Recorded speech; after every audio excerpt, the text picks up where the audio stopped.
Thank you.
Your Excellencies, distinguished guests, we shall proceed shortly.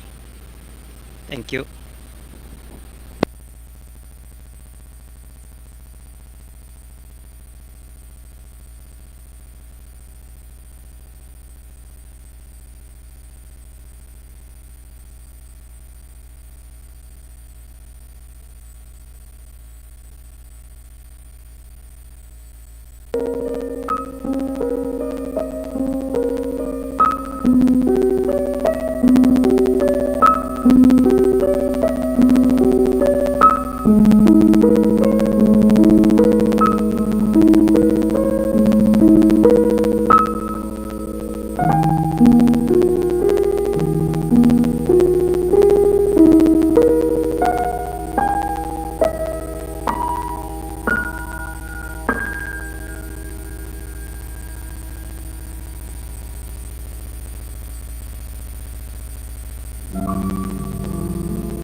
Your Excellencies, Ambassadors and High Commissioners, distinguished guests, ladies and gentlemen.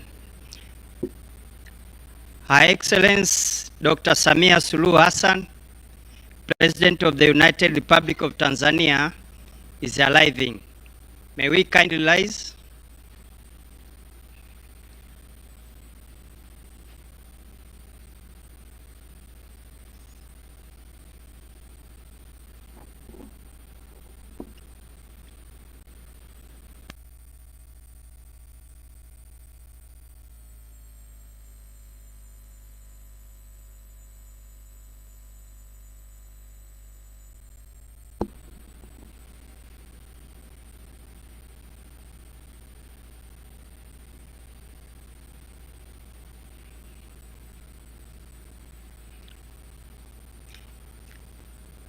Your Excellency, Dr. Samia Suluhu Hassan, President of the United Republic of Tanzania, with your permission, may I please ask your guests to take their seats. Thank you.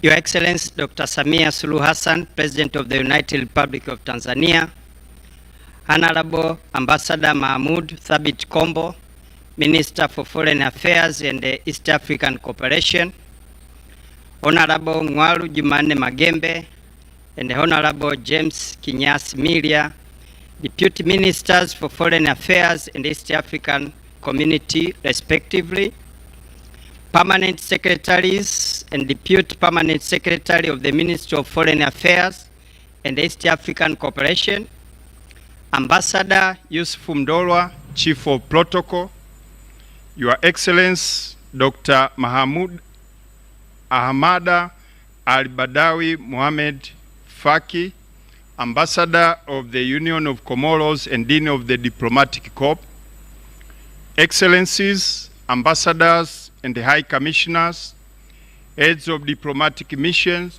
International Organizations and other members of Diplomatic Corps, Heads of the Department of the Units, Minister of Foreign Affairs and East African Cooperation, distinguished guests, ladies and gentlemen, good morning and welcome.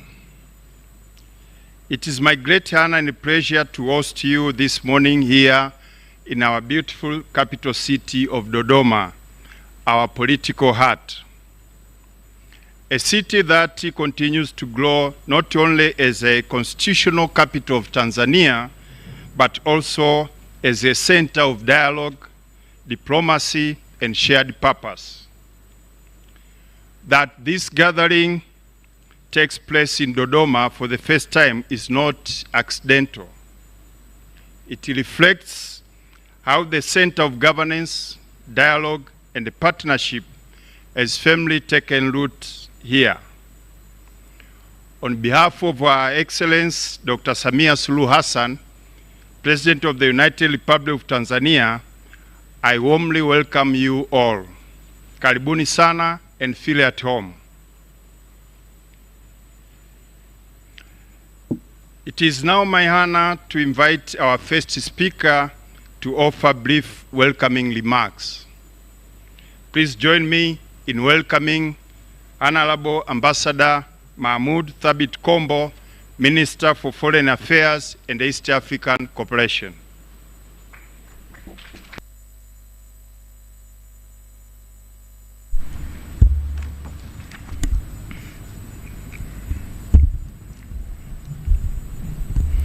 Your Excellency Dr. Samia Suluhu Hassan, President of the United Republic of Tanzania, Chief Secretary Dr. Ambassador Dr. Moses Kusiluka, Honorable Ngwaru Jumane Magembe and Honorable James Kinyasi Milia, Deputy Ministers for Foreign Affairs and East African Cooperation, Ambassador Dr. Samuel William Shelukindo, Permanent Secretary in the Ministry of Foreign Affairs, responsible for Foreign Affairs, Ambassador Stephen Mbundi, Permanent Secretary, Minister of Foreign Affairs and East African Cooperation, responsible for East African Cooperation Affairs, Ambassador Said Shaib Musa, Deputy Permanent Secretary in the Ministry of Foreign Affairs and East African Cooperation, Your Excellency, Dr. Ahmad Al-Badawi Mohamed Faki, Ambassador of the Union of Comoros and Dean of the Diplomatic Corps in the United Republic of Tanzania, Excellencies, High Commissioners, Ambassadors, Heads of Diplomatic Missions and International Organizations, Heads of Department and Units from the Ministry of Foreign Affairs and East African Cooperation. Can you all stand so that the President sees you? I want the team from Ministry of Foreign Affairs. Mheshimiwa, hiyo ndio timu yetu ya Wizara ya Mambo ya Nje. Nimetaka waone. Asanteni sana. Heads of international organization, distinguished guests, ladies and gentlemen, good morning to you all. Good morning to you all. That's better. Kazi na utu. It is a great pleasure and honor, Madam President, to join you at your invitation at the State House today, here in Dodoma for the first time, for the Sherry Party, for this very important annual diplomatic event that is in your calendar always. Excellency President, your presence here today Rais, is a clear testament to the enduring friendship and partnership that you have always valued and have been providing in your leadership that unites us as your Ministry of Foreign Affairs sisi and tukiwa you kama as a wizara ya diplomat mambo number ya one nje in the na country wewe ukiwa kama to the mwanadiplomasia whole nambari diplomatic moja community nchini in the United Republic of Tanzania. katika Jamhuri ya The spirit Muungano of wa this Tanzania. cooperation light Roho ya continues to guide our umoja collective huu journey unaendelea with the kutuongoza diplomatic katika community group safari that yetu ya represents kisiasa their countries inayowakilisha and institutions here nchi in zao Tanzania. na So taasisi in short, zao Madam nchini Excellency Tanzania. President, today you Hivyo are kwa meeting the whole kifupi, world Mheshimiwa Rais in one leo place here in Dodoma. unakutana na dunia nzima katika sehemu The moja year hapa 2025 Dodoma. was marked Mwaka by sustained diplomatic 2025 engagements, umeakisiwa kwa maendeleo ya kidiplomasia na kuakisi ushirika wa pamoja wa Tanzania na wabia wake wa kimataifa. Tunaendelea kuendeleza maya ya taifa letu katika mazungumzo ya rasmi ya wazi na wabia wa nchi na nchi.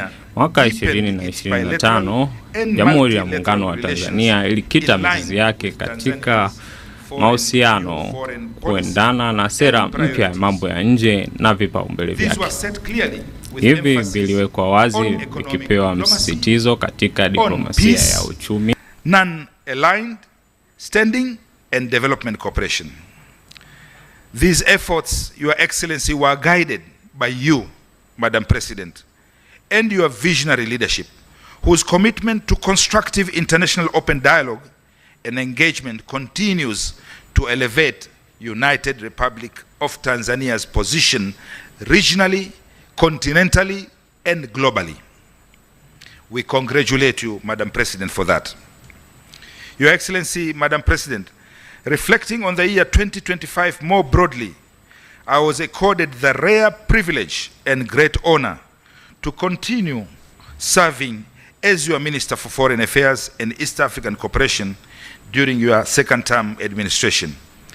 I remain deeply grateful to Your Excellency, Madam President, for your renewed trust in me personally and the confidence level you have always given me. I have no enough words of appreciating this great honor that you have extended in my career. I say, Mheshimiwa Rais, asante sana. I would also like to take this opportunity in front of you, Madam President, to thank all the members of the diplomatic community here in Tanzania for their continued cooperation and support that they've provided me personally and my whole team in the Ministry of Foreign Affairs. I once again reaffirm my commitment to discharge my duties together with the team diligently, with renewed vigor, and to work closely with all the diplomatic community members and to ensure that their tour of duty in the United Republic of Tanzania is both productive, fulfilling, and a very memorable one. Excellency, Madam President, the second half of the last year reminded us all that change is the only constant. At home here in Tanzania, there was unorthodox and unexpected political disruption following the very regrettable events of October 29th during the general elections. These events, Madam President, impacted our country's standing and image globally.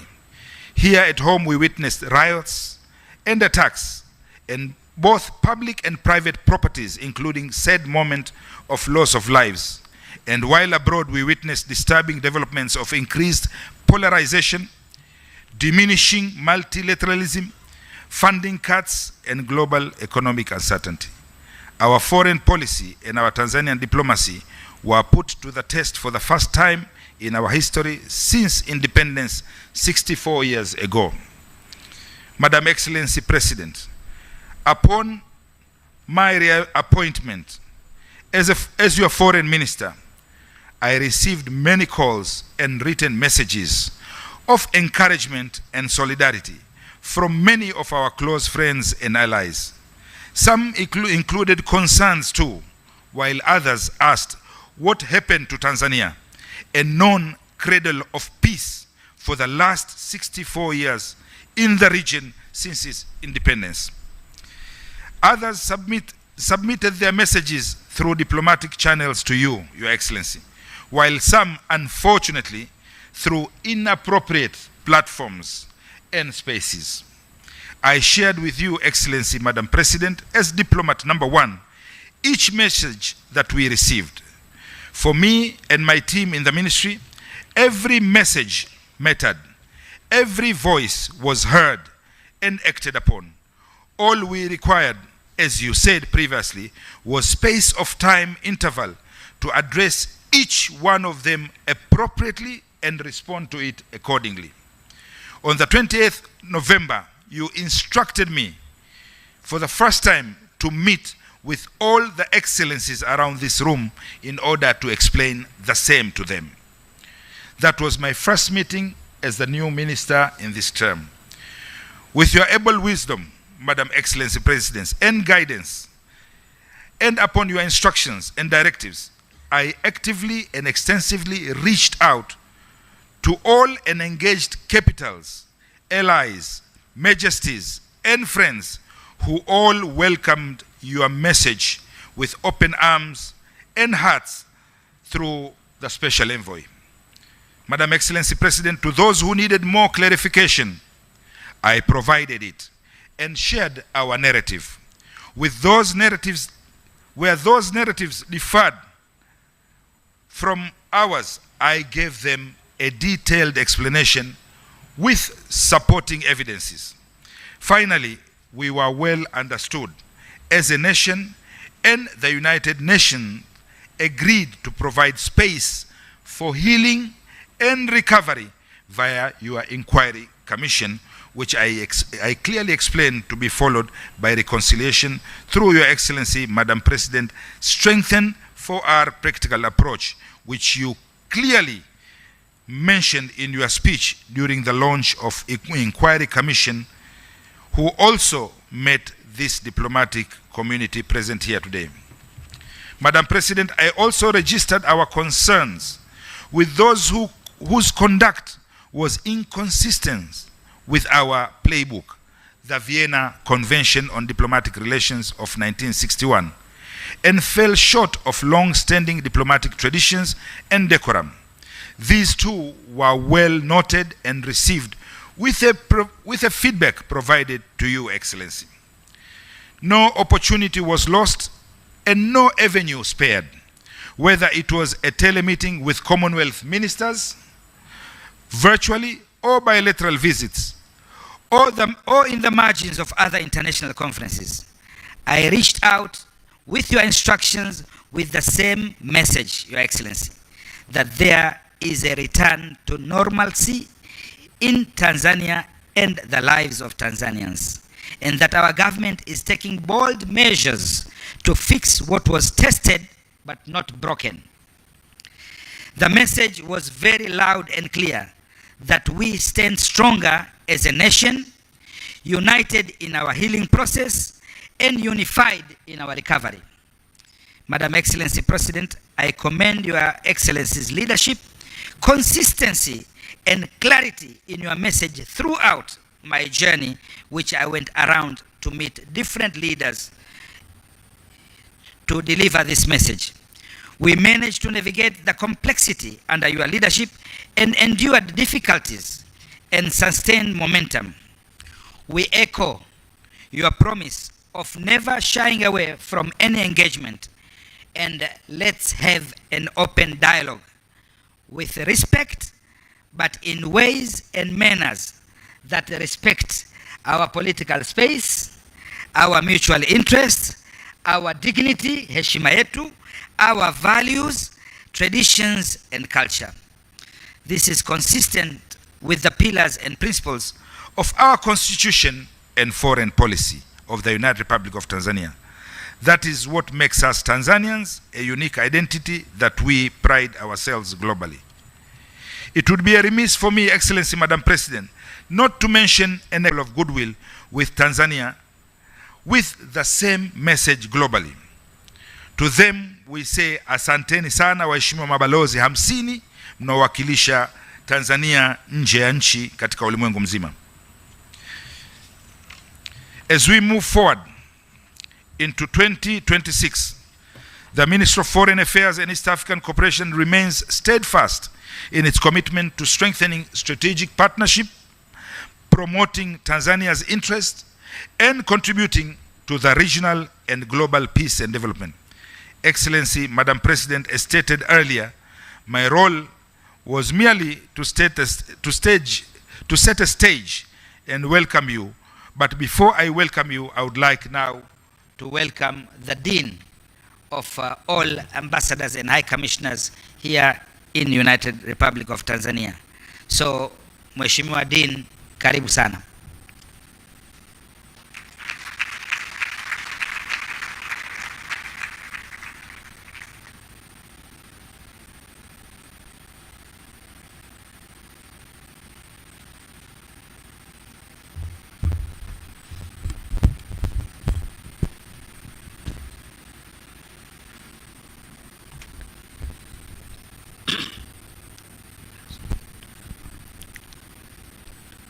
Bismillahirrahmanirrahim. Avant de commencer mon discours, on va procéder à une séance de prière. J'inviterai mon collègue Argentino pour une prière, mais aussi personnellement pour une prière pour les musulmans. Bismillahirrahmanirrahim.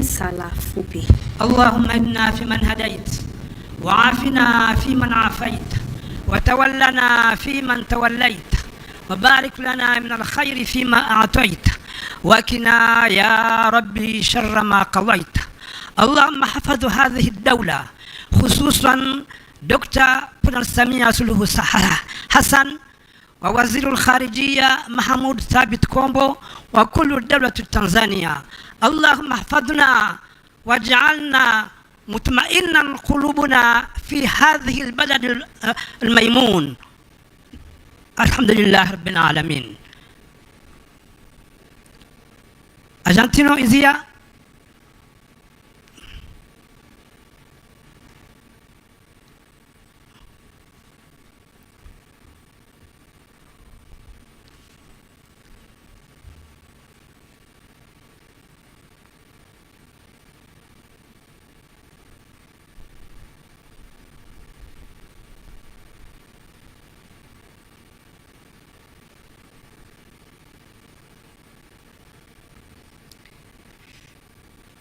Dear Heavenly Father, we thank you for having gathered us today.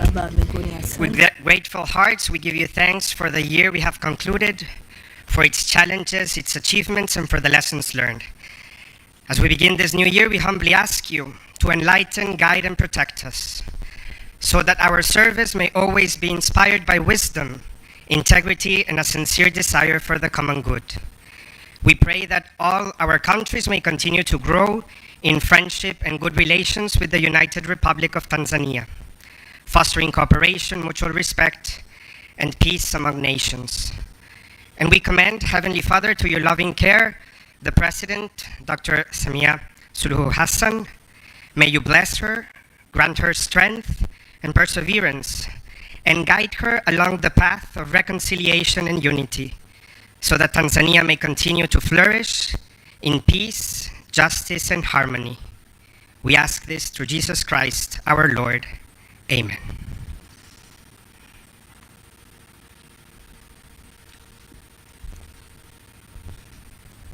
Thank you. Mheshimiwa Dr. Samia Suluhu Hassan, Rais wa Jamhuri ya Muungano wa Tanzania, Mheshimiwa Balozi Mahmoud Thabit Kombo, mbunge, waziri wa mambo ya nje na East African Cooperation wa Tanzania, naibu waziri Ngarujumani Mangembe, bunge, Kinyasi Milia, bunge, Mheshimiwa Balozi Dr. Samuel William Shilukindo, Katibu Mkuu Wizara ya Mambo ya Nje, Mheshimiwa Stephen Bundi, Katibu Mkuu in charge Afrika ya Mashariki, Naibu Katibu Musa Shaib, Balozi Yusuf Mdolwa, mkuu wa itifaki, mashawiri ahadul mashawir na wakurungezi walio hapa, wajeni walikwa, mabibi na mabwana, assalamu alaikum wa rahmatullahi ta'ala wa barakatuh.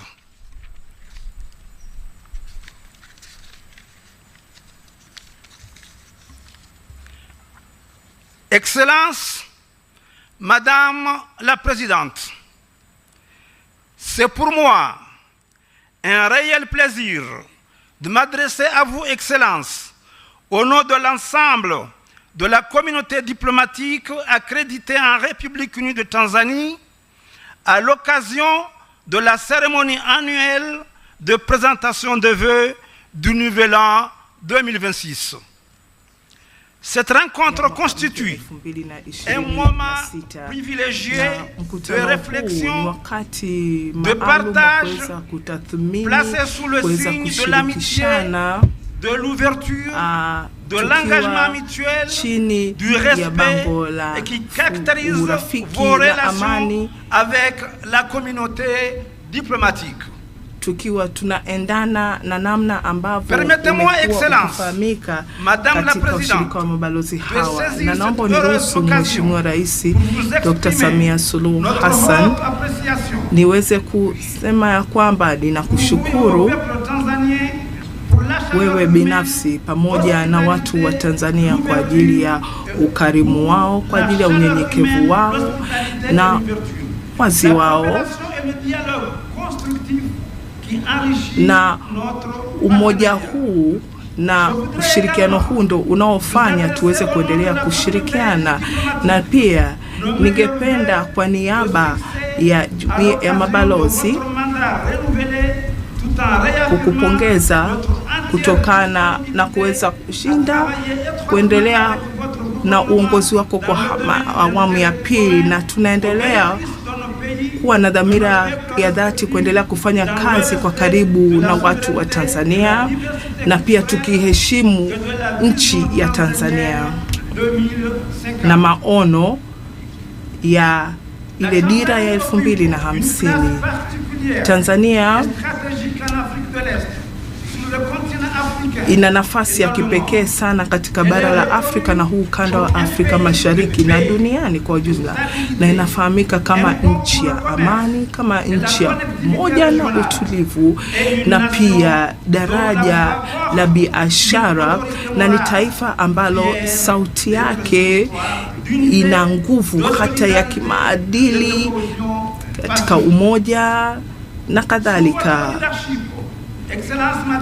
Katika swala la kimaongozi, Mheshimiwa Rais, ni wazi kabisa kwamba Tanzania inaendelea kuonyesha dhamira yake na uwezo wake mkuu ule wakati ambapo dunia inapitia wakati mgumu, na kwa kweli tumeona dhamira ya dhati ya nchi yako katika kutunza amani na utulivu, na nafasi yake pia katika kuweza kutunza nafasi yake kama mmoja wa wabia muhimu sana katika ukanda huu na hata katika jamii ya kimataifa. Na kutokana na hilo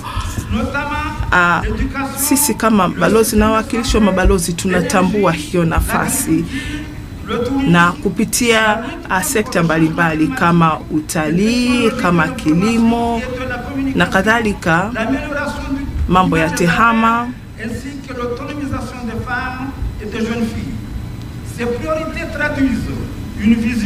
hata katika swala zima la ukoso wa wanawake tumeona kabisa namna gani yote haya Tanzania mmezidi kuwa vinara na kuonyesha namna gani mnaweza kuonyesha mfano.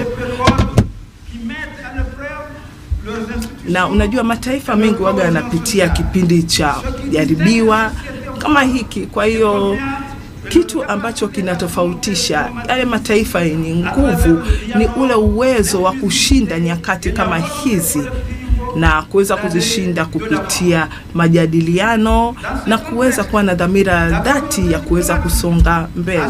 Kwa hiyo sisi kama mabalozi na wawakilishi wa mabalozi kwa kweli tulifuatilia kwa ukaribu sana yale yaliyotokea baada ya uchaguzi mwaka jana 2025, na tukaona namna gani serikali ya Tanzania iliweza kulisimamia swala lote, na pia tungependa kutoa salamu zetu za pole, lakini pia tumfurahia na namna ambavyo kumeweza kuundwa ile tume ili kuweza kuona namna gani ya kuzuia matukio haya huko mbeleni.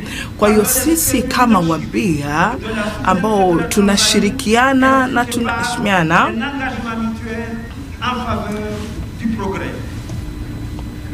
tunafanya haya kwa ajili ya kuweza kuleta maendeleo ya Tanzania.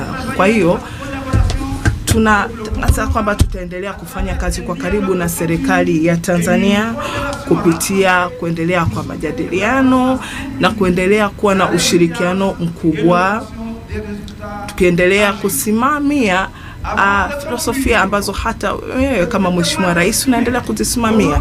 Kwa hiyo kabla sijahitimisha, naomba uniruhusu niseme hili kwa niaba ya wenzangu kwamba tunashukuru sana na tunamshukuru sana Mheshimiwa Balozi ambaye ni mbunge na waziri wa mambo ya nje kwa namna ambavyo ameweza kusaidia sana sisi kama mabalozi tulioko mahali hapa, lakini pia tungependa kutoa shukrani zetu za dhati kwa ajili ya afua kadhaa kama zile za kuandaa safari mbalimbali ili tuweze kugundua namna gani Tanzania ina vivutio vingi vya utalii. Tumetembelea maeneo kama Zanzibar, Ngorongoro na kadhalika.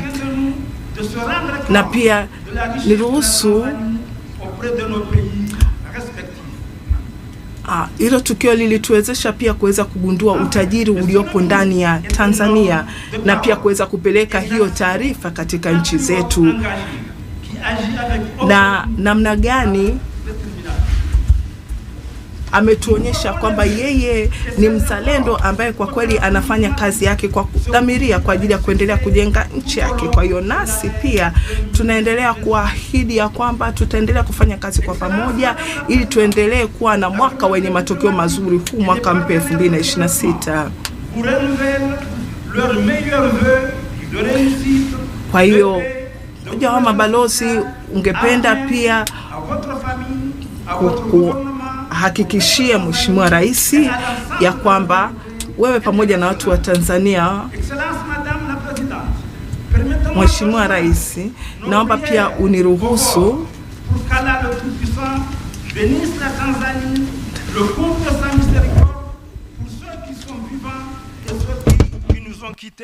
et enfin accorde un prompt rétablissement à ceux qui sont malades. Vive la Tanzanie, kuwaombea wale ambao wamepata machungu kupitia jumuiya ya kimataifa. Asanteni.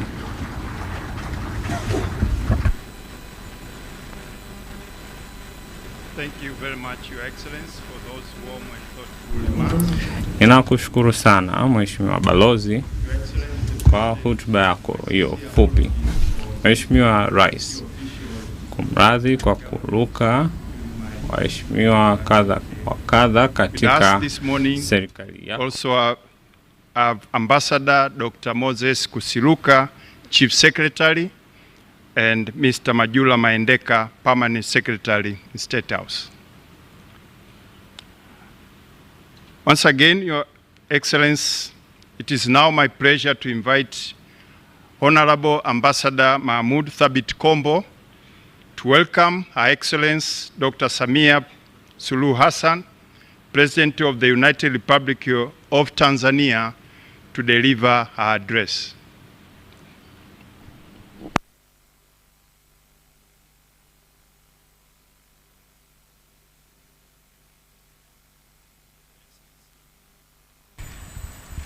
Your Excellency,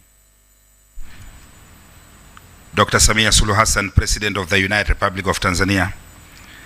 I did address the Chief Secretary, but I also apologize I didn't see your PS Majura Mahendeka. Maybe you can stand so that the whole world sees you today, because the world is around here today in one room in Dodoma. Asante sana Chief Secretary, asante sana PS Mahendeka. As I said earlier, today is not my stage for speaking. The distinguished heads of missions, representatives of regional and international organizations present here today, the high commissioners and ambassadors, together with all other esteemed guests that Your Excellency have invited, are keen and eagerly ready to hear you. And therefore, it is my distinct honor to welcome you, Madam Excellency Dr. Samia Suluhu Hassan, to address this very special occasion of the diplomats. Karibu sana Mheshimiwa Rais, kwa heshima na taadhima naomba kukaribisha. Asante.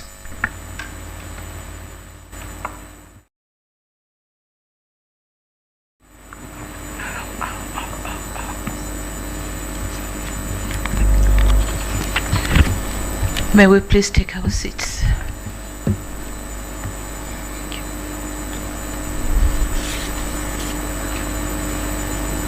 Honorable Ambassador Mahmoud Thabit Kombo, Mr. for Foreign Affairs and East African Cooperation, and the whole team, management and the team from the ministry.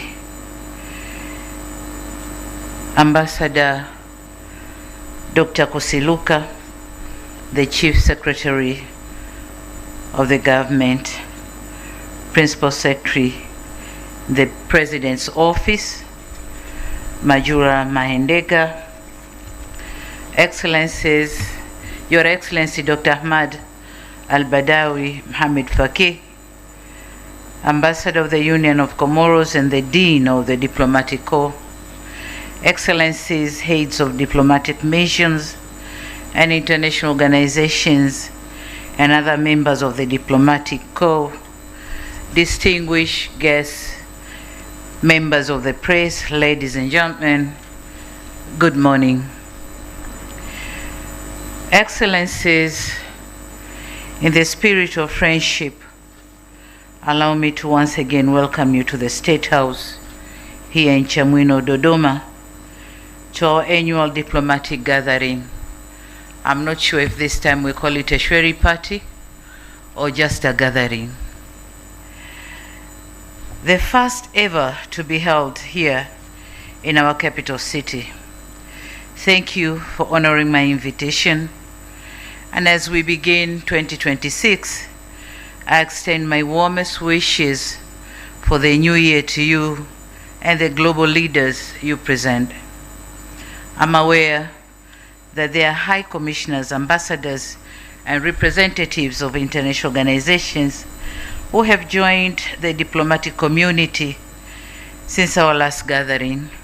I warmly welcome you and assure you of my personal and the government's full support during your tour of duty in the country. Excellencies, we meet at a time when the international environment remains complex. Conflicts persist, economic uncertainty continues to affect many societies, and climate shocks are increasingly frequent and disruptive. In such a world, Tanzania remains firmly convinced that dialogue, cooperation, and multilateral solutions are indispensable, and the value of diplomacy is not ceremonial, it is essential. The past year has been impactful and one of profound transition, not only for us, but for our neighbors and allies. In memoriam, we pause to honor the prominent global icons who have passed away this last year. Their contributions to development will forever be etched in our history. We extend our deepest condolences to their nations while their legacies challenge us to lead with greater purpose. On the other hand, we have witnessed the wind of change, and we have watched with keen interest the various elections across our continent. We congratulate the newly elected governments in our brotherly nations. Tanzania stands ready to work with these new administrations to strengthen African Union's vision of an integrated and prosperous continent. We note with satisfaction the prevailed democratic resilience across the globe. Despite our own challenges, we celebrate the peaceful transition of power seen in friendly nations abroad, including some of your own countries. Their success provides us with a roadmap for our own institutional reforms.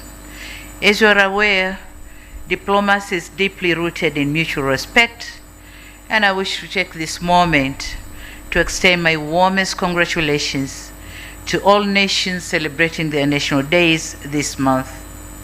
Tanzania celebrates with you. Your progress inspires our own, and your friendship is a pillar of our foreign policy. Excellencies, the past year was a significant chapter in Tanzania's journey.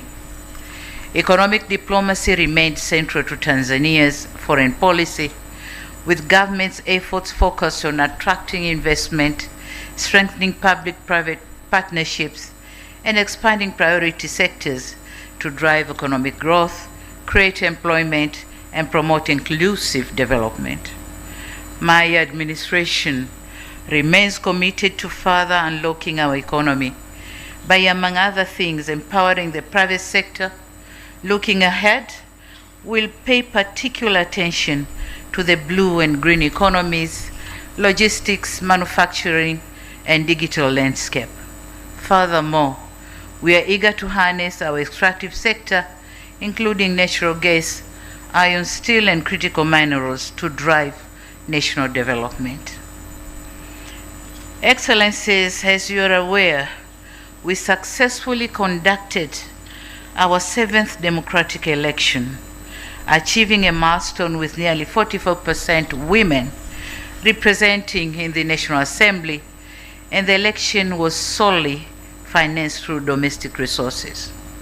This underscored national ownership, institutional maturity, and the government's commitment to self-reliance in managing democratic processes. Despite these remarkable achievements, with heavy hearts, we acknowledge the challenges of the unrest and violence on the election day and shortly thereafter.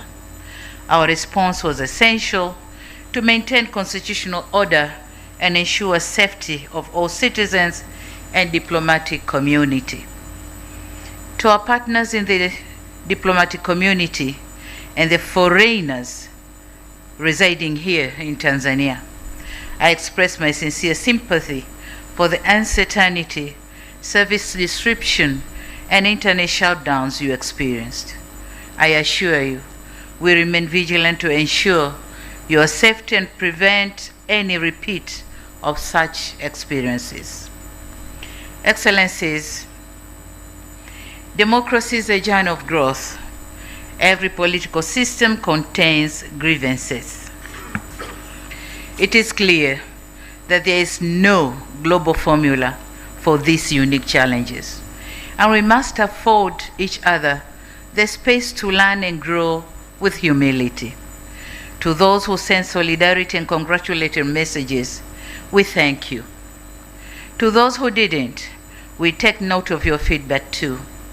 I ask your friends of goodwill to lend their support to our reforms. And to those who may not share our vision, I ask that you at least respect our sovereignty. The voice of Tanzanians has been heard through the ballot box, and that voice must be respected. To foster national healing, or in order to foster national healing, I've undertaken the following steps. 1, establishment of the Ministry of Youth under President's office to institutionalize the image of our next generation. But 2, pardoned 1,787 convicts associated with the unrest and violence of 29th October last year. 3, constituted an independent commission of inquiry in accordance with our Constitution. And lastly, pledged to establish a Truth and Reconciliation Commission to proceed our new constitution process. My administration is resolved to use this second term to repair, rebuild, and renew our nation. To my fellow Tanzanians, the discord we witnessed is not who we are. It's not at all. To our international partners, we recognize that stability is the currency of diplomacy. Today, I plead that our path forward will be paved with the stones of justice, dialogue, and a renewed respect for the democratic process. And in this regard, allow me to quote philosopher Søren Kierkegaard, who once said, "Life can only be understood backwards, but it must be lived forwards." In this context, as a country, we understand the mistakes of our past, but our eyes are fixed firmly on the future. Excellencies, Tanzania remains one of the Africa's fastest growing economy, with almost 6% GDP growth and inflation maintained at a stable 3.3%. In addition, the national debt continues to be sustainable, with the debt to GDP ratio currently standing at 48.2%, below the threshold of 55% for low-income countries. As for our capital markets, the Dar es Salaam Stock Exchange saw market capitalization rise by 34.3%, reaching billions of Tanzanian shilling, about 23,995 by year end. In addition, we have continued to enjoy favorable credit score, B1 from Moody and B+ from Fitch credit rating. This stable outlook signals investors' confidence, lower borrowing costs, and economic resilience, which marks a positive step in building international confidence and attracting more foreign direct investment. We endeavor to ensure continued governance reforms, reducing foreign currency shortages, and improving the tax to GDP ratio. The favorable credit ratings and stable economic outlook led to registration of 927 new investment projects by December 2025, with a combined value exceeding $11.09 billion, representing a significant 19.03% increase compared to the previous year. The registration of these projects in 2025 stands at the record of the highest number of projects registered in calendar year since the establishment of the Tanzania Promotion Agency, breaking the record of 905 projects last year. On these 927 projects, 66, equivalent to 7.12%, are expansion projects demonstrating sustained confidence by existing investors in Tanzania's growth trajectory and its investment climate. Collectively, the 927 projects are expected to generate more than 162,895 new jobs for Tanzanians, while foreign direct investment FDI remained robust. Local investors' participation also remained strong, with 288 projects, equivalent to 31.07%, expected to be implemented by domestic investors, reflecting growing confidence among Tanzanian entrepreneurs. To our investors, we pledge to ensure the existing and new investments are protected and secured. On the other hand, in 2025, we continued with our industrialization journey, and we have experienced a rise in key economic sectors. The leading sectors include agriculture, of which its productivity continued to grow, with the food self-sufficiency ratio standing at 128% in 2024-25, reflecting a growth of around 3.2% over the period. In mining, we witnessed a further surge in activity, with mineral production increasing by 48.27% from 10.6 trillion in 2023-24 to 15.8 trillion in 24-25. The percent driven largely by gold, coal, building and industrial material. We are leveraging the 47.27% surge in mineral production witnessed in 2024-25 to bolster our national economic security. We now require large-scale miners to refine and sell at least 20% of their gold to the central bank to bolster our foreign reserves. We have also witnessed notable growth in the tourism sector, with receipts rising from $1.3 billion in 2021 up to $4 billion in third quarter of 2025. Furthermore, Tanzania was honored as the world's leading safari destination 2025 at the World Travel Awards, reaffirming our standing as a premier global destination for wildlife and nature-based tourism. This recognition attests to our strong commitment to conservation, high-quality service delivery, and suitable tourism development, while further strengthening investor and visitor confidence in Tanzania as a safe, attractive, and rewarding destination. To further promote tourism, trade, and connectivity across the African continent, Air Tanzania expanded its route network in 2025 to key destinations and supporting the growth of intra-African tourism.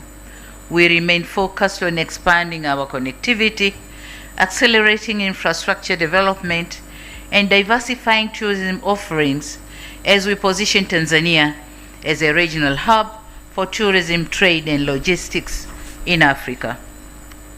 Excellencies, this year marks the launch of Tanzanian Development Vision 2050, or Dira 2050, aiming for double-digit economic expansion through productivity gains in agriculture and industrial value addition.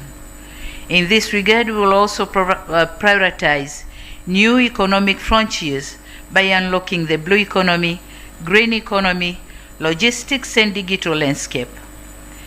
Key focus will also be placed on harnessing natural gas, and our efforts will be geared toward the finalization of the $42 billion liquefied natural gas project, which will position Tanzania as a major player in the global energy market.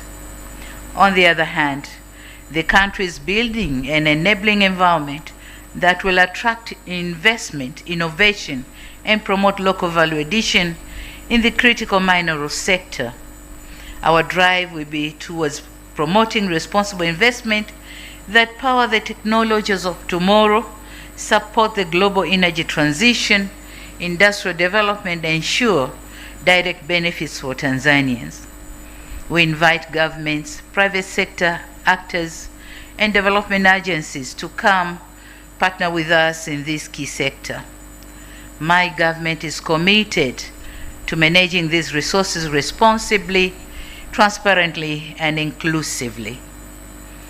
I note with great enthusiasm the recent G20 endorsement of the critical minerals agenda.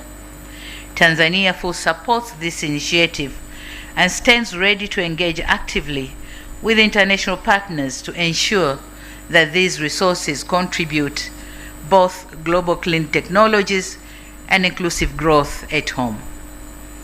Excellencies, as we all know, to unlock the economy, we need to invest in key infrastructure projects.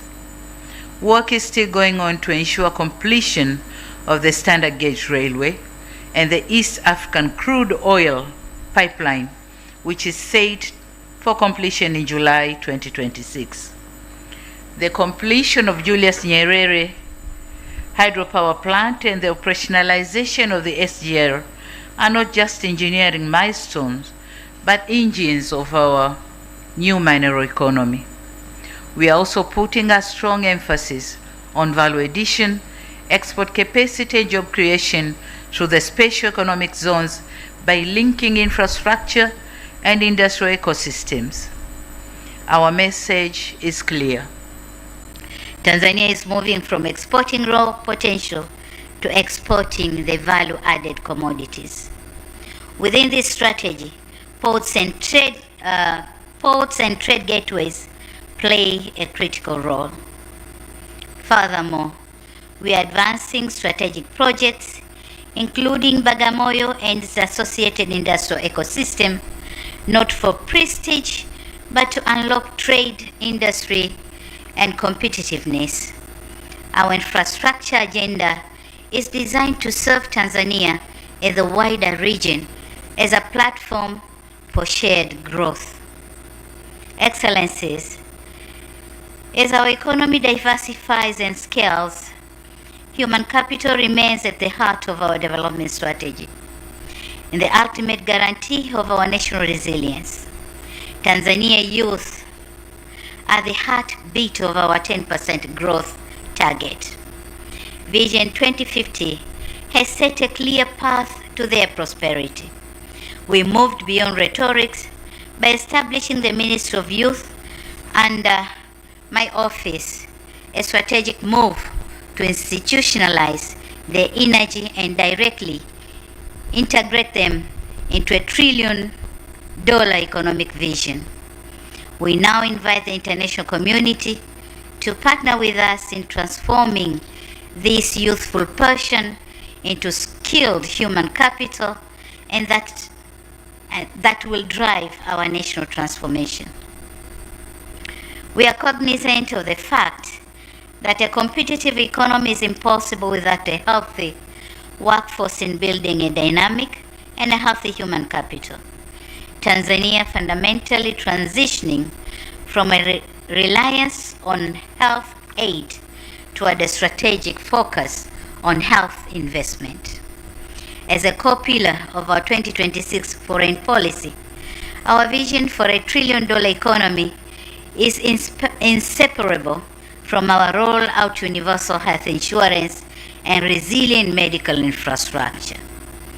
So I take this opportunity to invite the diplomatic community to move beyond traditional assistance and instead engaging with us in medical diplomacy by supporting our ambition to become a regional hub for specialized care. We intend to leverage the high reputation of institutions like Jakaya Kikwete Cardiac Institute to attract both medical as well as sustainable tourism. Simultaneously, I call for the facilitation of technology transfer to support our newly launched Pharmaceutical Investment Acceleration Program, which includes a Greenland fast-track approval system to attract investors and expedite decisions related to licensing, regulation, and other approvals. We welcome investors to come and establish local manufacturing plants so as to drastically reduce our dependency on imported essential medicines. Excellencies, climate resilience is equally centrally to our agenda. To us, climate action is not an abstract debate. It is a development and security imperative. It is a development and security imperative to take a lead in green diplomacy. We'll operationalize our carbon credit market and our national clean cooking strategy to ensure that our transition to a green economy is both inclusive and gender responsive. And so I invite you to join us in Greenland partnerships that move beyond pledged aid toward the actual transfer of climate-smart technologies and predictable financing.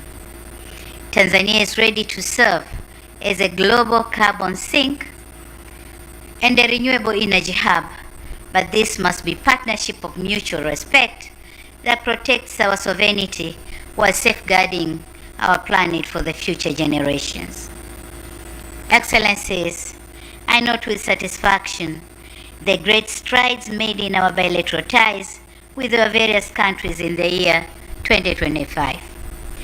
We were privileged to undertake various high-level visits to your countries, and we also had the honor to welcome and host high-level dignitaries from your respective countries and across the world. Through these visits, we have significantly solidified and concretized our relations on areas of mutual interest. We will ensure effective implementation of the outcomes of these visits.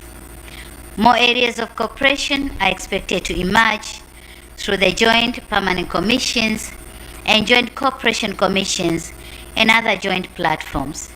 We value the partnership we have with your respective countries and organizations and appreciate the significant contribution in the implementation of our national development. Excellencies, allow me now to highlight key milestones we made with some of your countries. We remain grateful to the government of the People's Republic of China for the launch of the China-Zambia Prosperity Belt, the securing of the $1.4 billion of the revitalization of the historic Tazara Railway will not just honor the legacy of our two founding fathers, but position Tanzania as the primary logistics gateway to the entire SADC region. As we are modernizing this corridor, we invite more partners to join us in this prosperity belt where our geography, our youth, and our peace converge to be the modern and competitive Africa. On the other hand, we note with satisfaction our partnership with the Russian Federation through the Mantra Tanzania investment in the Mkuju River uranium project. This 1.2 billion investment aims to unlock one of the world's largest uranium deposits and move Tanzania beyond resource extraction to secure high-value technology and thousands of industrial jobs for our youth. As for our partners in the United States, our collaboration on $2.1 billion project of the Kabanga Nickel project is a shining example of our not business as usual approach to bilateral cooperation by moving towards a final investment decision this year. We are not just opening the mine, but launching a modern green industrial revolution. We value these partnerships for its commitment to domestic refining and value addition, ensuring our resources are converted into high-quality jobs and shared prosperity. This spirit of openness and shared prosperity is precisely why our diplomatic family continues to grow.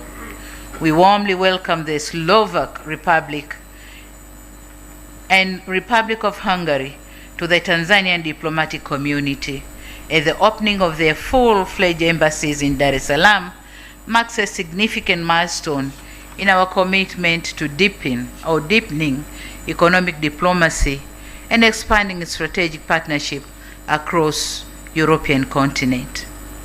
In this respect, through you, Excellencies, Ambassadors, and High Commissioners, on behalf of the Government of Tanzania, I wish to extend our sincere gratitude to your governments for the unwavering support that facilitated smooth bilateral engagements. Excellencies, fostering regionalism is one of the key principles of our foreign policy. We firmly believe in and appreciate the role of regional and sub-regional organizations in addressing regional challenges, be it development or peace and security challenges. As the host of the East African community, we remain committed to the East African Vision 2050, and we will continue to champion the Common Market Protocol and the promotion of Kiswahili as a regional lingua franca. Tanzania has successfully moved from a position of cautious protectionism to one of proactive leadership, facilitating free movement of goods, labor, and services that underpins the 2026 goal of a more unified and competitive East African cooperation. Excellencies, as founding member of SADC, our role in the region will continue to be defined by a resolute commitment to collective security and the principle that regional development is impossible without peace. Tanzania can be viewed as a consensus builder for its pivotal role of successfully hosting the landmark joint EAC SADC summit in Dar es Salaam to harmonize fragmented peace processes into a single cohesive African-led framework. This summit sent a clear message that just as our challenges are shared, so must be our solutions, reaffirming the mantra African solutions for African problems. Excellencies, on the continental stage, Tanzania's voice has never been more vital. As the third vice chairperson of the African Union and a member of the African Union Peace and Security Council over the past 4 years, the United Republic of Tanzania has played an active and constructive role in shaping Africa's governance and peace and security architecture. Guided by a long-standing tradition of Pan-African solidarity and responsible multilateralism, Tanzania has consistently championed diplomacy, inclusive dialogue, and African-led solution as the most effective pathways to conflict resolution, social cohesion, national unity, and lasting stability. Through principled engagement in council deliberations, calm and balanced diplomacy, and steadfast respect to constitutional order, Tanzania has contributed meaningfully to timely responses to conflict and emerging security challenges, thereby enforcing or reinforcing the credibility, unity, and effectiveness of African Union Peace and Security Council in advancing a peaceful, secured, and resilient continent. Excellencies, in addition, we are using our mandate in the AU Bureau to drive the second 10-year plan of Agenda 2063 specifically focusing on African Free Continental Trade Area, full implementation and the global elevation of Kiswahili as a tool for trade. In leveraging the African Continental Free Trade Area, Tanzania continues to engage in trade activities, whereas we have recorded positive balance of trade through the African Continental Free Trade Area Guided Trade Initiative. Also, as the champion of women and youth in trade and African Continental Free Trade Area, I call upon the international community to support the financial inclusion agenda for women and youth to facilitate their involvement in trade. On multilateralism, Excellencies, we are meeting at a time when the global architecture of cooperation is under strain. Growing unilateralism threatens to bypass the very institutions that have maintained global peace for decades. Tanzania's response to this trend is clear. Multilateralism is not optional, it is essential. Tanzania's commitment to regionalism and multilateralism remains unshaken. In an area of growing unilateralism, we believe multilateral platforms are the only way to balance interests and coordinate actions for the global good. In 2025, we utilize every multilateral platform to advocate for a more equitable global financial architecture, refuse to be mere spectators in debates that affect our sovereignty. We use our voice to urge the global powers to ensure that the rules of the international system work for many, not just for the few. Excellencies, the year 2025 also carried special significance for the international community as the 80th anniversary of the United Nations. For Tanzania, this milestone was not merely commemorative.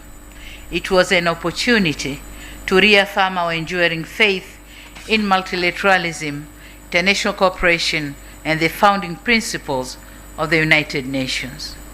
In our engagement at the United Nations during this anniversary year, Tanzania underscored a clear message that the credibility and relevance of the multilateral system must be preserved through equity, inclusiveness, respect for international law, and meaningful reform, particularly to ensure that the voices and interests of developing countries are fully reflected. Tanzania reaffirmed that peace, development, and human dignity are inseparable, and that global challenges demand collective, rule-based solutions rather than unilateral actions.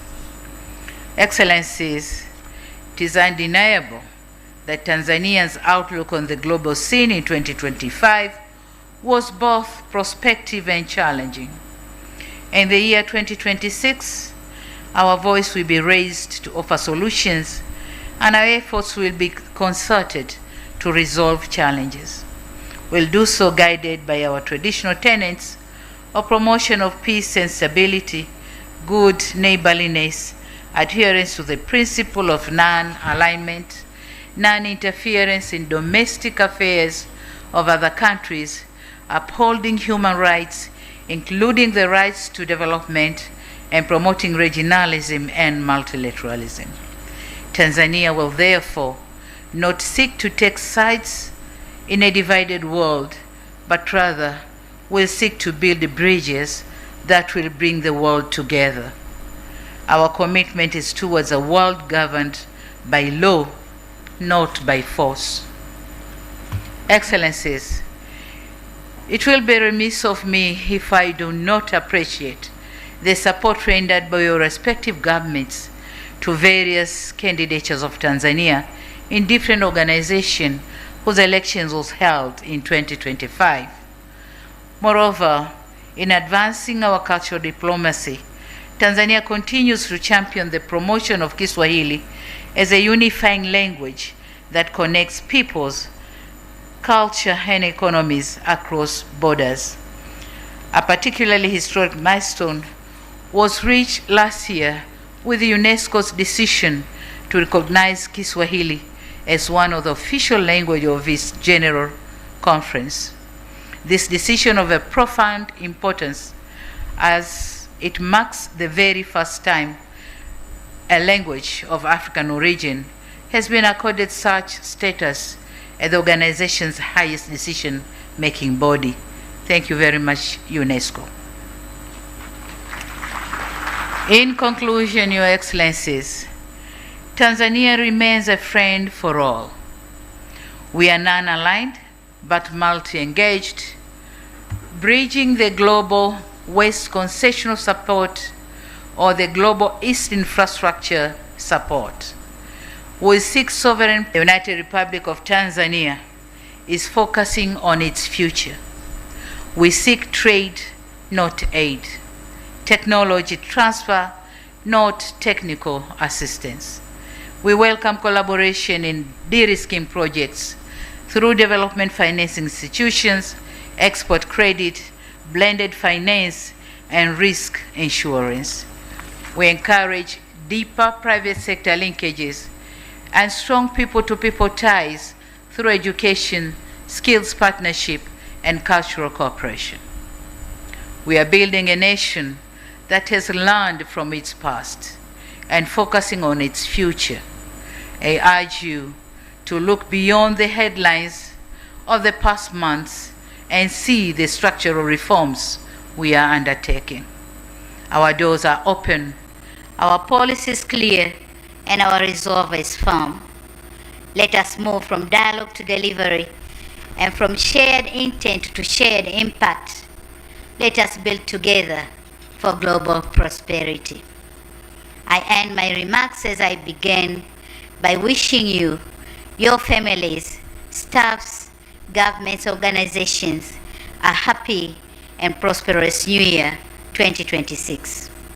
May I now request you to join me in a toast.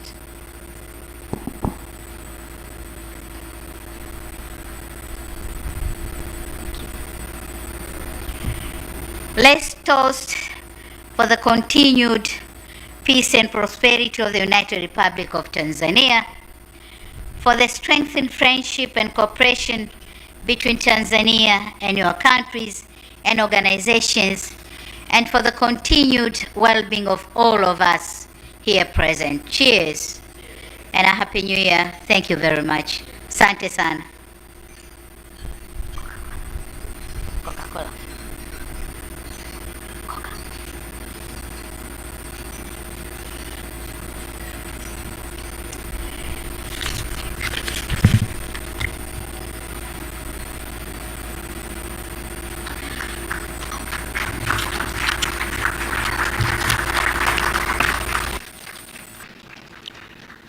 Thank you very much, Your Excellency, the President, for your leadership and for your reflection of 2025 and sharing your vision for 2026.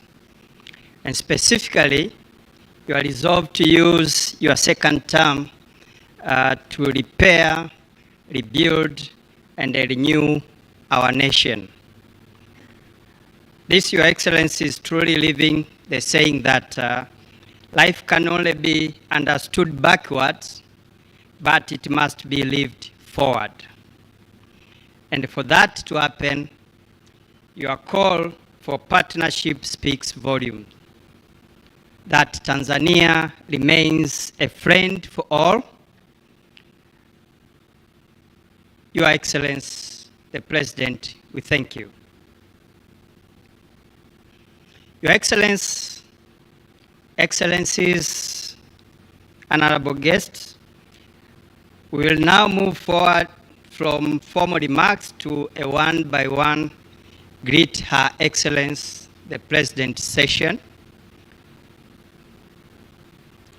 Your Excellency, with your permission, may I kindly invite you to proceed to the center of the stage for the diplomatic community to greet you.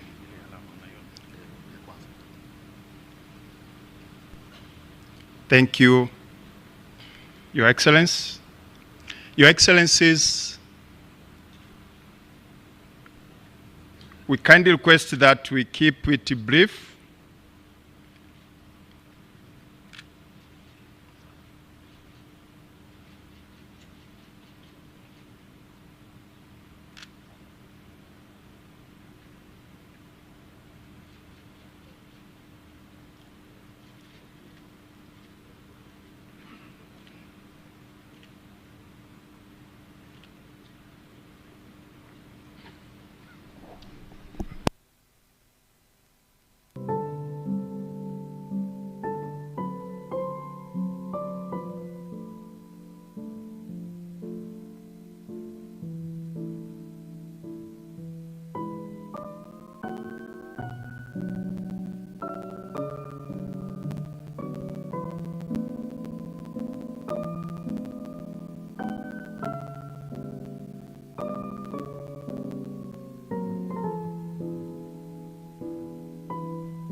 Your Excellencies, we kindly remind you to keep it brief.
you.